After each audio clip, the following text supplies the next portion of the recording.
All right, folks, welcome back to podcast number 6. And good news is we back to the Bourbon Trail. Easter and Lent are officially over. So, Team Totum, actually, we should cheers. Cheers. Right? Cheers. Welcome back to Pour this out for my homie Brandy. Bourbon Real Estate. We'll get to Brandy in a second. Current events. Tastes good?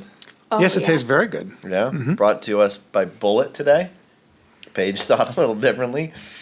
Oh, it's okay now. I just had to acclimate my palate. That's pretty much how I feel about Bullet all the time. But so current events, lots of moves happening. So since the last time we've talked, 2 huge announcements for the downtown Pittsburgh office market. Dickie McCamey took approximately 90,000 square feet. First time they've relocated, I want to say in like 90 years, something ridiculous. I don't know the exact time frame, but they've been at PPG, not 90 years, because PPG wasn't here 90 years ago, but they've been at PPG maybe since 1984, 85, something like that. But huge relocation at Gateway 4, our next door neighbor, soon to be, a building that had a lot of uncertainty with the Gateway Health merger. So pretty interesting stuff. And then just this morning, Castle Biosciences announced that they're going to take 45,000 square feet at Nova Place. Nova Place is kicking butt recently with Gecko Robotics and now Castle Biosciences. So the theme of the day is moving, and we're going to mix things up a little bit. Unfortunately, Brandy, who's been a near and dear teammate of ours for the last year and has helped kick this podcast off and also really transformed Totum's marketing department, has decided to move home. So in keeping with the move theme, we said to Brandy, we're going to let her take one crack at us here and fire questions. So our podcast today is going to be strictly questions from Brandy, as she's been here for a year and has been thinking to herself, what in the world are they talking about? So we have no idea what they are. We have no idea where this is going to go, but we're pretty excited. So begin the lightning round. Lightning round. Let's start with, for someone who doesn't quite understand finances of real estate, myself, very much confused by half of that conversation. Can you give a layman's terms explanation of evaluation of a listing in the sense of like cap rates and all the intangible numbers that go along with a building's valuation? That's a good one. That's actually not a layman's question. She's learned a lot, you can already tell. Yeah, that's a pretty astute question because there's after Yeah. you. Well, this is just fresh in my brain because I literally typed it out in a draft of an email to a client last night. So I think... Which was a very good draft, by the way. Hey, thanks. Yeah, I liked that. That was very good. Learned it from somebody in this room. So, after 2 years of listening to Kevin have these conversations, it's rubbed off on me. And, Brandy, we discussed this a little bit this morning, but it's this industry moves a million miles a minute, and it's really hard. Like, you just got to pick up on tidbits here and there. And from what I have pieced together in my 2 years here, I think the starting point to discuss this would be the starting point of how we approach all of these projects every time we're asked to do a valuation. And the 3 steps are the current value of the building with the present leases in place. So you take, the leases, the income minus the operating expenses to get the NOI on an annual basis, and then cap that out at a rate that is suitable to the market, suitable to the credit of the tenant. Let's pause Suitable right there. to the product type. Or suitable to the product type and positioned towards the credit of the tenants in place and the term length. It's the whole menagerie of things. We're doing a that terrible combine. job of layman's terms right now. I just realized that. She said, put this in layman's terms, and we're already like off the rails. Okay, well, delete that. There's 3 steps we take. We value the asset in place as it sits this day, with leases in place or not in place. value the building if it were vacant, and we were going to market it for owner-user opportunity. Or And- redevelopment, but just Or vacant. redevelopment, the Yep. land that it sits on. And then value the building if it were to be re-tenanted, or right-sized with market rate leases in place, with the most desirable term lengths and credit tenants in place that you believe you could get into that asset as the market. Fully maximized. Yep. So those are the three ways that we approach evaluation. And then at the end of the day, sometimes one of those scenarios gets a higher weight towards it because of the nature of whatever asset we're considering. But that's how we generally would approach a project like that. And that's kind of where my understanding stops. So I'll let Oh, please. She sounded like she's been doing it for a long time, not in layman's terms. I think your other question on the same vein was about cap rates, and that's a difficult one to do in layman's terms, but very simply, it is the rate of return on the income that's being produced on the piece of real estate. So if the real estate is producing $1, then you divide it by a cap rate or a percentage that the investor's looking to yield from that investment, and that will give you the value based on their perception of the market. But it's definitely one of the most, or I should say least understood concepts by the layman out there. It's very near and dear in our circles. People use it like, Kleenex when they say cap rates. People just assume everybody knows what they're talking about. But I would say the layman definitely does not understand what's happening when a cap rate gets thrown out there. Sorry, I'm clicking. And to further complicate the question, the cap rate is just one method of looking at, that's based on the cash flow, the revenues that are being produced versus the expenses that you pay for it. But then is the building being used appropriately? Okay, do you have a tenant in there that's producing a cash flow, but it's the wrong tenant? There are better tenants in that market that could be there. Are you getting enough of a rental rate for that particular building based on its particular uses and location? Is it something that you're technically undercharging for? Well, then there's an unrealized valuation that if you didn't have this tenant here or your own particular use, your property is worth actually more than what someone might value it with the existing tenancies in place. So is this going to be better as a user opportunity? Is the building actually of value? Is it something that should be removed? Is the building's value all based on the ground that's underneath it? There's any number of moving parts. And as you value a building, you really have to identify this tranche if we did this tranche if we did this tranche if we did this. And every one of those are going to have a different risk and reward attached to it. And once you've looked at it, you'll have an overall understanding of what's the strategy behind this particular asset and how do we maximize the value of it. It could be the easiest path, that's an existing tenancy in place. It could be biting off something which would be the value add of getting rid of a tenancy, repositioning the property, and then looking for a longer-term credit tenant to truly enhance the value. So that question, being a lay question, is just loaded with different Nuance. offshoots of how you have to nuance, approach right. it. Yeah. And it all goes back to, I got to look at this thing not from the immediate one step, because there's so many prongs to that question. There's so many other next questions that have to be addressed. And I think now that I've had like 2 minutes to think about it, the layman's answer to value of a building is, what is it worth? What is somebody willing to pay for it today in its current condition? And how would we get to the most maximized value ever? Like, that's the layman's answer. What's it worth today Yeah. based on the current condition? And then what could you do to maximize the value? The And most honest answer is, what's this building worth? It depends. Yeah, and And a lot of why it sounds confusing, I think, is because of that nuance and because every client that comes to us and asks us what their building's worth, there's an array of different end goals at the end of it. Like the project that we talked about this morning, you have the real estate being held by the same entity that runs the OpCo.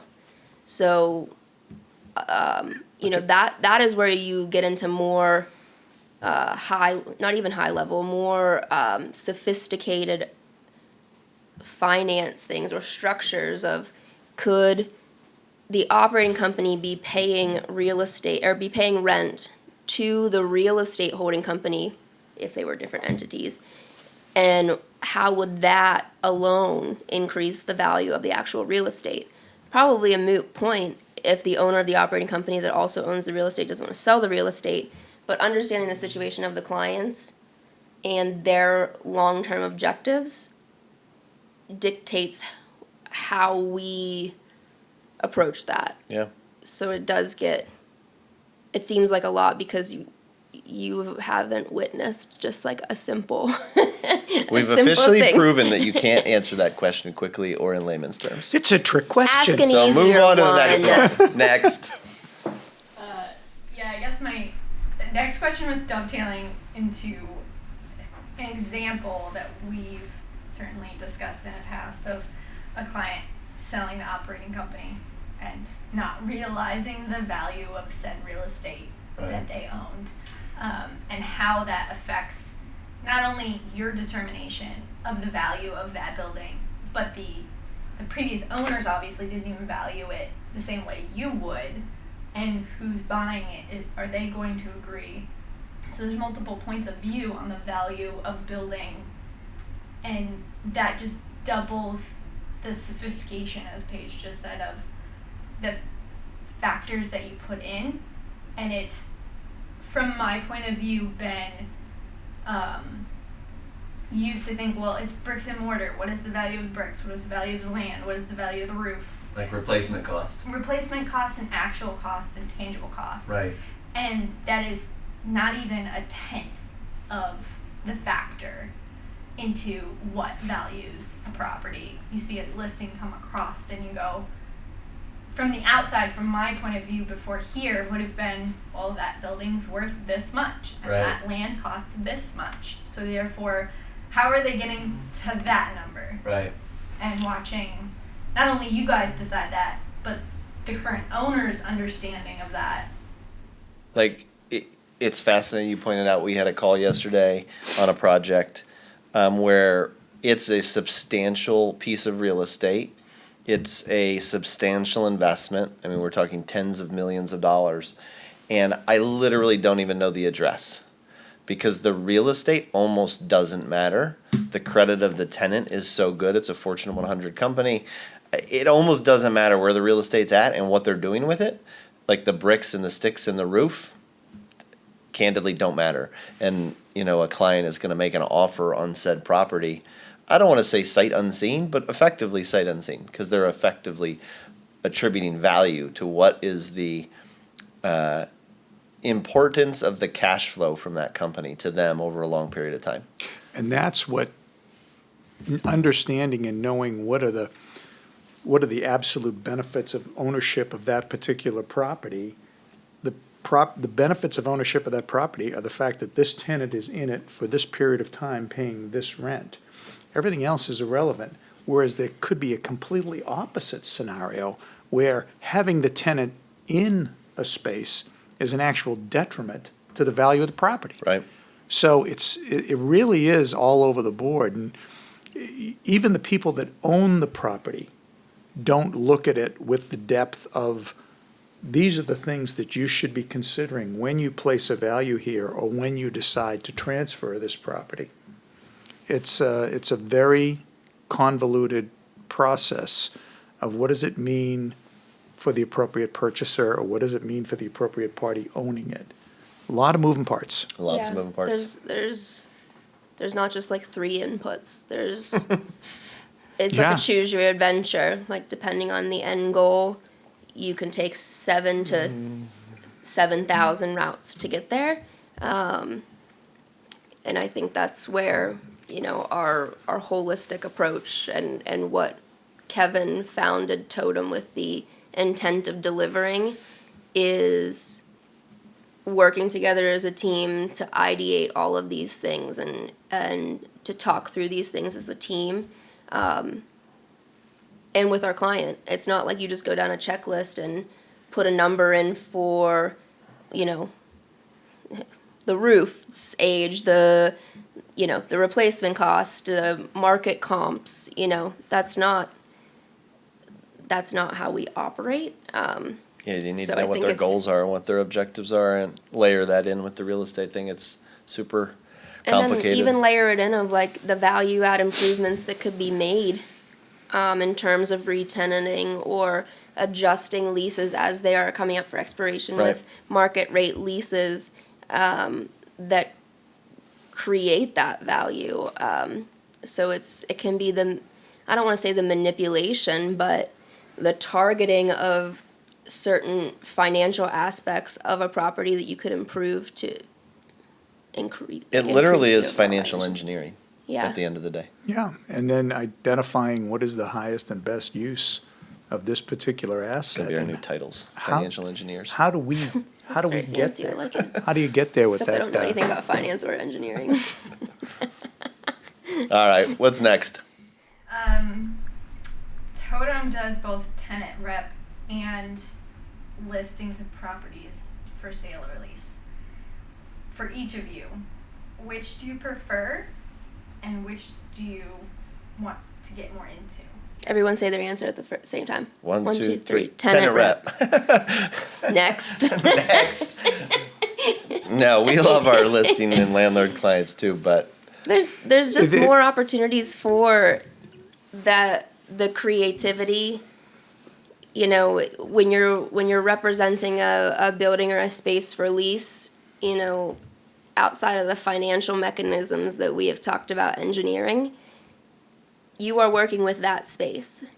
So there are ways to get creative, and there are ways that we, definitely take pride in how we represent those landlords and those sellers and those properties and the spaces.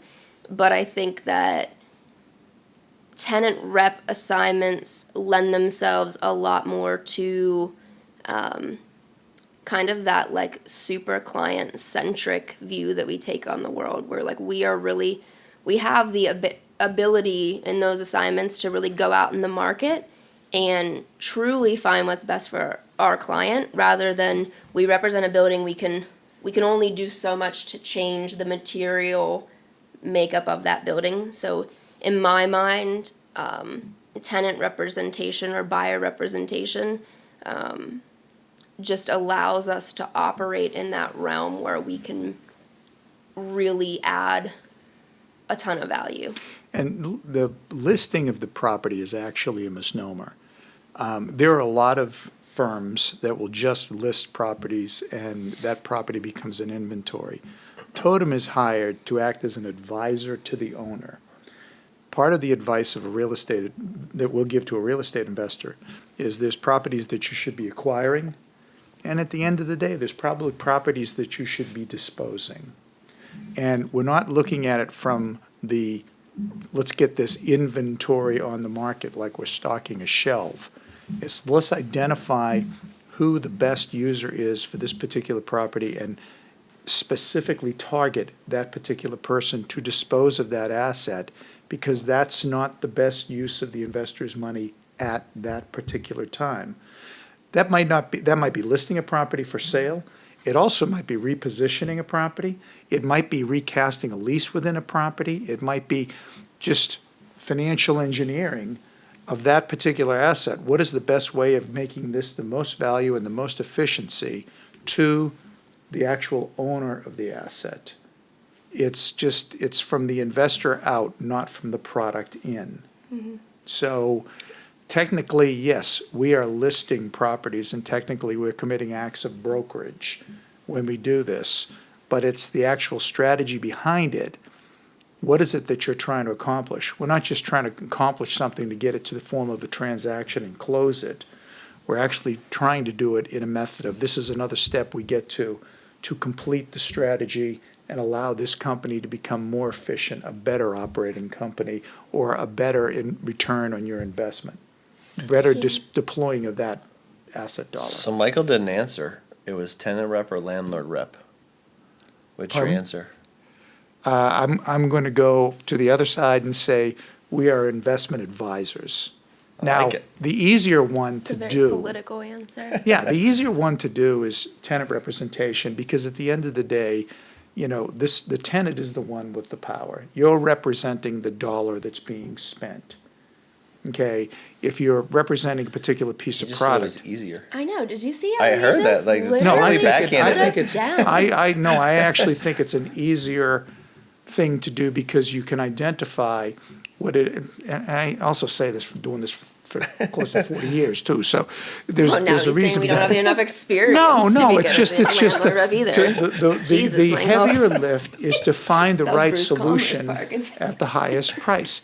These guys Yeah, are just- news alert. Michael had a big sale last month, so he's all excited about landlord no, work. it's just, no, and in all candor, I think that I don't necessarily like landlord work.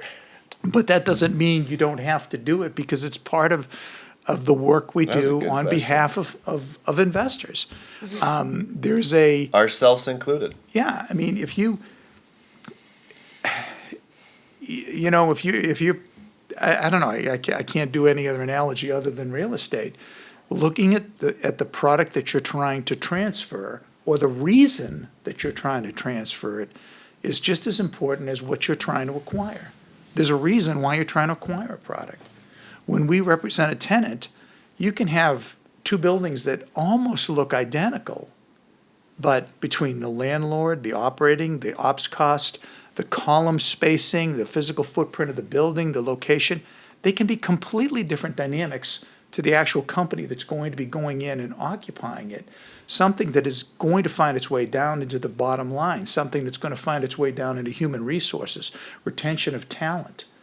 You know, there's so many other moving parts to what we do. This is I really think now he's switching back to tenant rep. no, but I'm saying it translates back and forth. It does. And the consumer that's looking to find a property that fits their needs might not be asking those questions, and that's a value that you can transfer that doesn't have a necessarily dollar for a brick or dollar for mortar or operating expense. It might mean something different to the actual person acquiring a property if you're disposing of an asset for someone.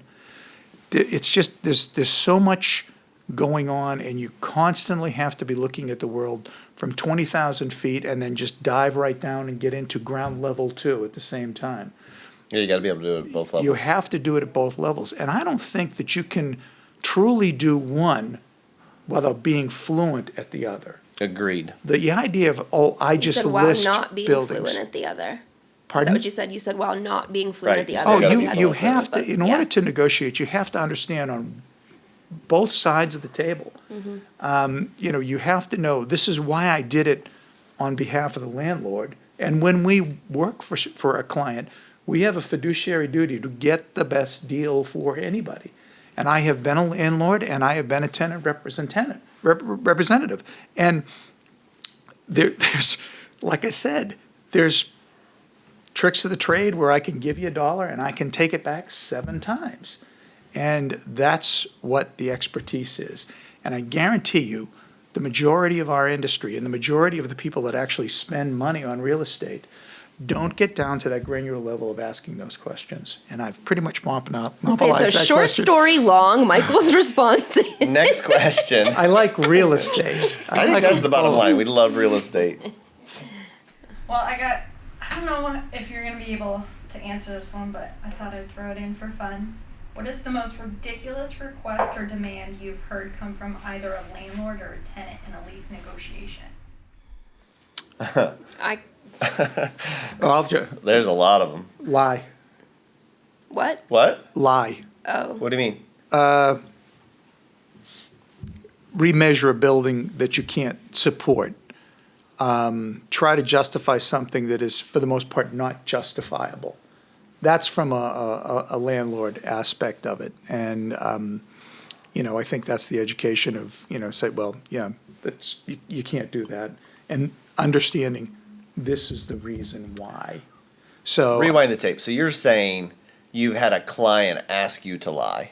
I've had a client make a suggestion that I'm simplifying it, Yeah. that we have to do this and, let's measure the building from here or this side or, I mean, there's ways Okay. that you can manipulate numbers, but there's also ways that you've gone across the line. Right.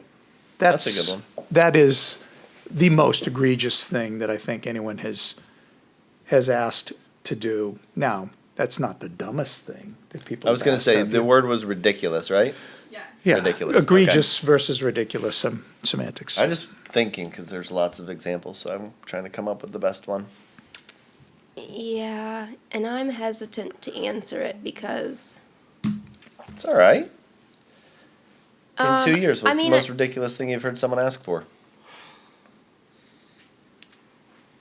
I think it's just, and I don't, I hate to say that it's ridiculous because I think if you don't live in this, if you don't play in this industry frequently, you don't really have a grasp on the time it takes for things to happen. Oh, I know where this is going.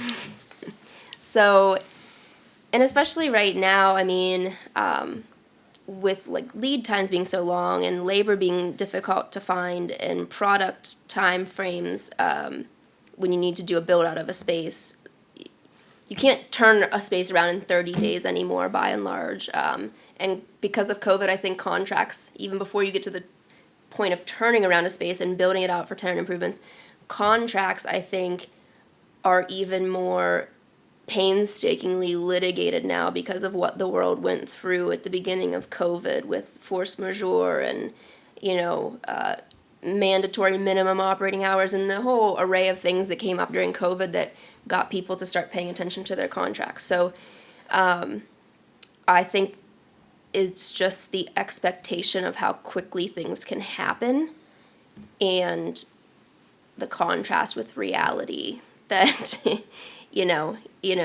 I met a takes young time. kid. It takes a lot of time. And I met a young kid who's working at a startup that's growing like crazy at an event last week. And, we were asking him about a space. They're in a co-working type setup now. And he's like, yeah, we're going to look eventually, but we're not there yet. Maybe at the end of this year.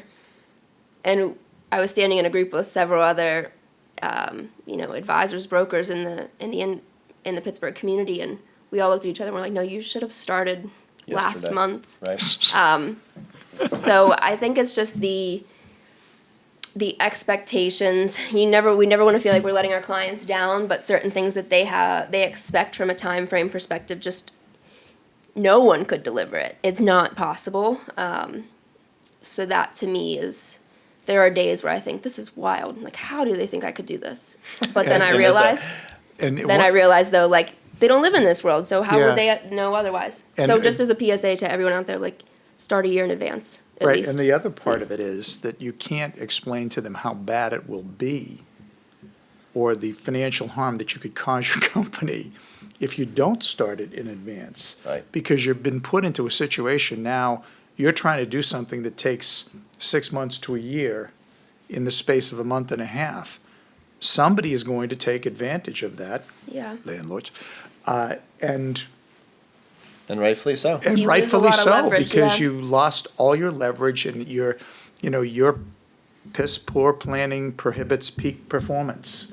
And if you I don't, like that. if Okay, you don't, alliteration. if you don't look at, Rewind that one. if you you say it don't again? look, He's exchanged metaphors for alliterations, everybody. Watch piss out. poor planning prohibits peak performance. All right. If Am you I don't- allowed to answer the question since I'm the only one who's actually going to answer it with a specific example? You guys danced Okay, go around ahead. the Yeah, bushes. go ahead. So I will take full responsibility. I was on the tenant representative side of this, and we were moving into a downtown building that was adjacent to a parking lot and a park with incredible views of the Three Rivers. And we put in our letter of intent to the landlord that should the property next door get developed and therefore lose our views of the Three Rivers and the point in Pittsburgh, that we were immediately able to terminate our lease. And it took less than 12 hours for my phone to ring from the asset manager in New York City. And his exact words were, "Who the f do you think you are?" And I was like, "What do you mean? What do we do?" He's like, "You asked me to terminate a lease if somebody else who I don't control builds a building." I was like, "Yeah." I was dead serious too. Needless to say, we were not successful in obtaining that very ridiculous request. But at the end of the day, was it really ridiculous? We wanted great views. We tried. If you don't ask, you don't Hey, get if you it. don't, Paige just, spoiler alert, most important thing of the day. If you do not ask, you do not get. Well, I will say that as far as ridiculous requests, this is when I was doing a lot more development. I was requested by a member of a planning commission of a bureaucracy to do a study on how the shadow cast by the building we were trying to build would impact the aquatic life in the Mon River in Morgantown. And to quote her, was like, "Aren't you going to kill all the fish in the river?" And to quote Michael, he said, "The fish." I did We're going to not do a lot of say, peeping out on this one. I did not say that, You actually. said it first. I was like, ah, But that's I probably did fine. say, I did one of those double takes, go, "Are you serious about that?" Asked to do a study on the impact of the fish. Rabbit hole we're not going to go down. Next Right. question. Next question. So that is the most ridiculous thing I've ever heard. I still love that I asked that guy to give us the right to terminate our lease if they build a building next door. Well, there's actual legal cases of people winning awards for destroying air rights and view sheds. Right? When Donald Trump built Trump Oh, Tower, Lord. he purchased the air rights above Tiffany's. He bought for a pretty penny, by the way. I think it was $5 million, so that it would not impede Trump Tower's view of Central Park. So it's a legitimate question. He didn't like it, but Right. He didn't like it. All right. Next. I don't know if this is a legitimate question so much as I just want to know your points of view on this topic. Oh my And this gosh. is my last boomer versus millennial Oh, God. question to poke the two bears in the room. Is the bourbon still here? Do we have a timer? Like, can we reduce answers to less than 10 seconds? Can we give both of us 2 minutes and then Michael will just talk over me the whole time? No. Political debate. After I hear the question, I'm definitely going to institute a timer. Alright, so I've noticed in this industry, and in all fairness to a lot of industries, that there's a mix of up and coming players and new technology. And there's also a lot of, let's call them seasoned players, that are still in the business leading the new ones. There's a lot of hesitancy on the one end to embrace technology. I like to call them the PDFers. They're obsessed with accessibility to a PDF rather than technology. So, do you see this as a big turning point in this industry someday soon of embracing technology? And how do you plan on facing that? Ooh, I ruined Michael's life with this debate last week. What week was it? No, I'm going to give you the first shot, or do you want me to take the first shot? Well, I was just gonna. No one's taking shots, Michael. Yes, we are. Unless it's bourbon. But no, we had this exact conversation last week at Sly Fox, and I was just saying, that I Plug to our favorite bar and pizza shop in town, Sly Fox. Woo woo. I was saying I think that brokers and agents and advisors need to start repositioning themselves in a way where, and actually I don't even know if it's possible with like AI and machine learning, and like the monstrosity that CoStar has become and all of the segments of the industry that they have already acquired and put under their umbrella. And then you factor in the advancements by leaps and bounds that artificial intelligence and machine learning are now making in the world. I was presenting Michael with a theory I have about how our industry could become obsolete because you could just plug inputs into a machine and they can analyze all of the data that we analyze, like we were talking about at the beginning of the podcast, in adding value, when to sell, any kind of deal analysis, machines are actively learning how to do it better than we do. So that was like what I brought up to Michael, is like I do have concerns about how what we do in this industry could be threatened by that. Michael was like, then why are you doing this? Find something else. It was I had to make it very clear I wasn't advocating for that. But I have concerns about that. I think that's the way we're trending. I mean, even if you look at like CoStar, I mean, the tools they built in with the lease analysis, that used to be something that brokers would have like a graphing calculator to work out all of that math, and just the amount of data that technology can process and the rapid speed that it can be done. I think that trend is going to continue. I already feel like I don't view myself as an old person. I am also very green in this industry. But I already feel like I am not doing a good job of keeping up with the technology that's coming out. So what was the question? Exactly. Michael. I feel like I just Michael Castled that. Well, Paige definitely just Michael Castled that. no, I think that, first of all, technology is changing, and people my age we're bad at it. I mean, we really suck at this stuff. It changes too rapidly for, how we're used to operating in our business. Now, I refuse to believe, at least for my remaining career, that, a machine is going to be able to duplicate my experience. I have a real issue with that, and maybe I'm just trying to make myself more relevant in this environment. But I just think that the stuff that we've learned it's not something you're going to be able to duplicate with data points. Now, one of the things I think that's important that someone my age has to understand is the world's changing. We might not be part of this thing, but we are going to get completely run over by it. So looking at someone like Paige or someone younger than me, we have to recognize the value, the inherent value that they bring, because they look at the world in a different manner. And we are committing a crime, from my perspective, of not understanding how the rest of the world is viewing certain things. My way is not the only way. It might be the way I believe, but I have to understand that there are new technologies and new tools that we should be considering and we should be learning and embracing rather than fighting it. Now, I think there's a political rift and a personality rift when you have that young-old kind of scenario. But I think that's always been in life, that, young people always looked at older people and, with disdain until they got to be a little bit older. So I think that the industry is changing. I think the data is completely different.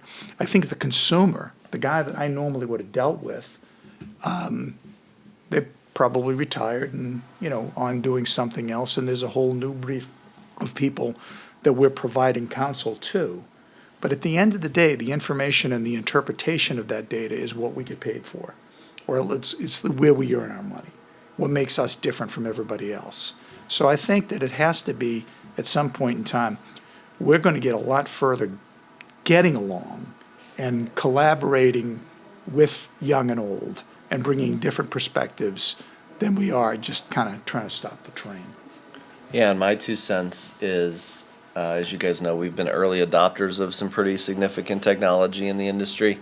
I love every second of it. It gives Totum the platform to be competitive on a global scale, because I think the information flow and the data reach that we have as a small company is incredible to where it was 20 years ago. If you didn't have all of the information internally in your own silos, you were irrelevant.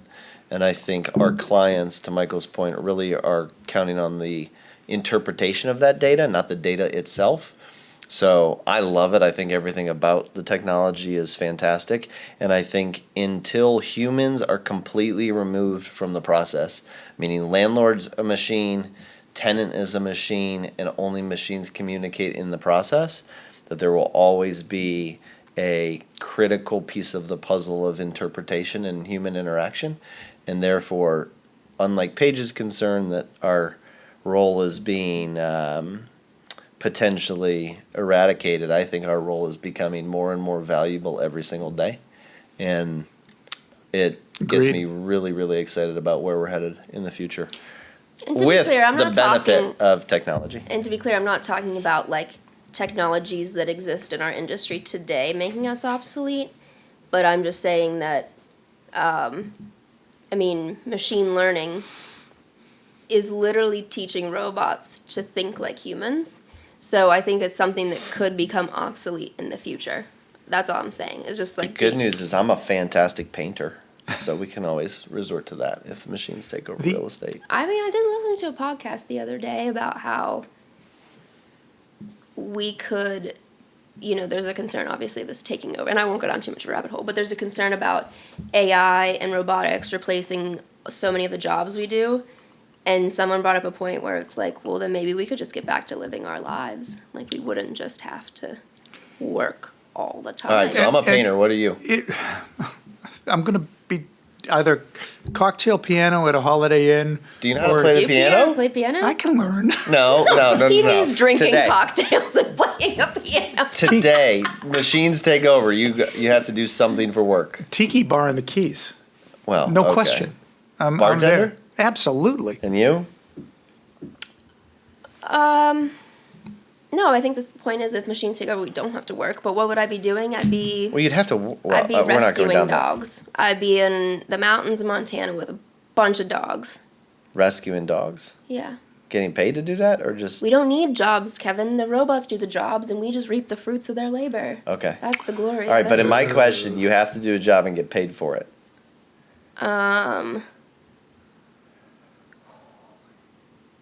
I have to do it, man. I mean, I kind of I like my job now. Right? No, but You we're could- saying the you- machines you take this Everything. over.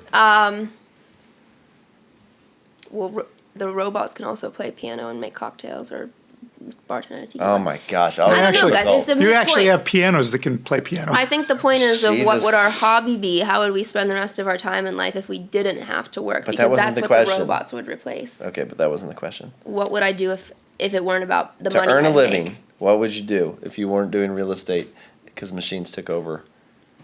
I think I would probably go back to bartending. That was really fun. Oh, I would teach. Oh, now Oh, he's God. teaching in the Keys. Bartending, teaching, painting. All right. Any more questions? Or maybe being a dog walker. Can I just add one thing? Something with dogs It's or like we I work have. on a vineyard. That's what I do. Yeah, I change. no, we technology is advancing, and technology has always advanced, not as with the pace that it's kept, but there is a cultural shift, and that chasm is becoming wider and wider, and this is not an olive branch or anything like. We got to reach out and find some part that you actually agree on, so that you can make a bridge there, because at some point in time, the younger generation is going to become a little bit older, and they're going to recognize, that guy wasn't as much of an idiot as I thought he was. And then there's going to be a whole crew of younger people that, you find a little bit obscure. So it's like that. I think that's that's the circle of life kind of thing. So we are separated by a huge cultural divide right now, but I think in the future that would actually be something that bridges. And I don't think Personally. it is. I think it's just changing. It's like I saw a meme or whatever you want to call it on Instagram the other day about, the boomer generation is criticizing the Gen Zs of like they can't do anything for themselves anymore. They don't know how to change their oil or change their gas. And the Gen Z is like, yeah, well, you can't, chisel an arrowhead and hunt a woolly mammoth like your ancestors. Like, it all changes. We all develop different skill sets as the demands of our daily lives change and as technology changes and improves. And I think, I think it is a very narrow-sighted state of mind or position to have, to think that no one is going to do it better. No one younger than you is going to do it better than you. Like, it makes me very optimistic for the future, because I Don't. see that. I'm wrapping this bad boy up. Oh, no, no, no, I no, just- you're I not think getting away with that- that. But you guys are both fighting for the last need- word. no. The question was PDFs or not. It was. Oh, I'm Where we're a going. technophobe, I admit, and I'm gonna get you on the shared drive by the end of the week. I mean, In the I would circle love of- to have a Gen Z mentor come like teach me the ways of like TikTok and Instagram. I'm open to it. Bring it I'm on. fully self-aware You're a that Gen Zer, want to come I'm teach fully Paige about TikTok. self-aware Let's that do this it. is not something I have come up with, and my brain's capability to learn these new technologies is already decreasing. And so I Right. embrace it. The people who have that different skill set from me, bring it on. Bring it on. I'm open to it. In the circle of life, as Michael most eloquently said, and we started with moving, and why we had this fun debate. We should have done this more often. Questions from the peanut gallery, rifle style. I Oh, liked Brandy, it. the peanut gallery. Well, clearly she's not the peanut gallery. We are definitely gonna I miss think her. she has more questions too. No, Or that was her you last got- oh, question. That was the last Look, one. she got closed her book Oh, or her Mac book, Okay. Mac something or other. Yeah. further illustrating that point. Yeah, I'm not on the Apple train. Sorry. It is what it is. It's been awesome. Thanks for being here. thank you. Yeah, thanks, Brandy. Cheers to Brandy. Cheers to Brandon. Cheers to Brandy. Cheers to Brandy. And to Michael, accepting that sometimes you have to embrace people with different viewpoints. I think that was a great takeaway. Great takeaway. All right. Well, thanks for joining us for this episode. We'll be back to you in 2 weeks. And again, if you've got any questions or comments, or you'd like to participate as a guest or got ideas for topics, please let us know. We look Yeah. forward to it. We would love guests. Still looking for like an opportunity zone expert or someone that could, I think we're ready for guests. yeah. But in any event, have a great I day. agree. The question is, Yeah. a guest ready for us? Oh, That's a wrap. yeah, that's a super wrap.